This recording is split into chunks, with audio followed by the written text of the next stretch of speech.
Maybe it's just me, but I'm not surprised at all by this Bryan Kohberger plea deal. So I was a reporter and a news anchor in that area up until a few months ago and covered this case pretty heavily. So if you didn't know, Bryan Kohberger is the guy who's been accused of killing 4 University of Idaho students a couple of years ago. He now took a plea deal where he has now said that he is guilty of unaliving the 4 students and essentially breaking into their homes. And so now this deal is going to effectively give him 4 life sentences plus 10 years. In exchange for that, the death penalty is off the table. He's not eligible for parole and he can't appeal his sentence. Now, it just already approved this deal and will sentence him officially later on in July. So now a lot of people are saying that they're really surprised that the prosecution offered him a deal in the first place. But here's the thing. The prosecution is looking at this in a couple of different ways. One, the prosecution tends to offer people deals. I think in like 90-something% of cases like this, they tend to offer some type of plea deal.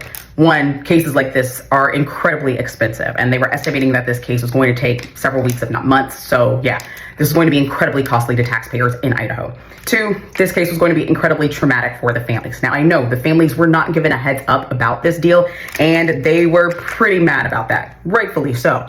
However, the evidence in this case that had already been presented through the police findings was already pretty heinous. And so the things that were going to come out in the trial were going to be a whole lot worse. So oftentimes the prosecution will cite reasons like that as a reason for cutting some type of deal. And there's also no guarantee that the jury would have, 1, found him guilty, and 2, even decided to convict him enough to sentence him to the death penalty. You also have to keep in mind that Idaho is a state in which the death penalty can be done by firing squad because they've had a lot of issues with the whole lethal injection thing. So yeah, that's another thing to keep in mind as well. Now, from the defense's perspective and Bryan Kohberger's perspective, there was a lot of evidence against him.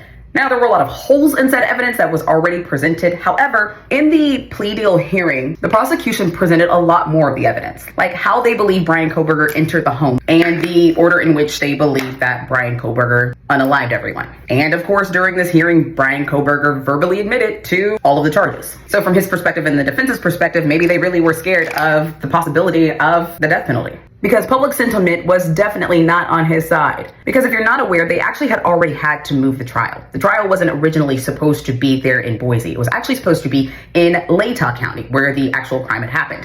They had to move it there to Boise because they didn't feel like they could find an impartial jury there. So yeah, there were already concerns about this trial from the jump. So now, on top of their family members being brutally unalived, their loved ones may also never know what happened to them, and they will never get their day in court.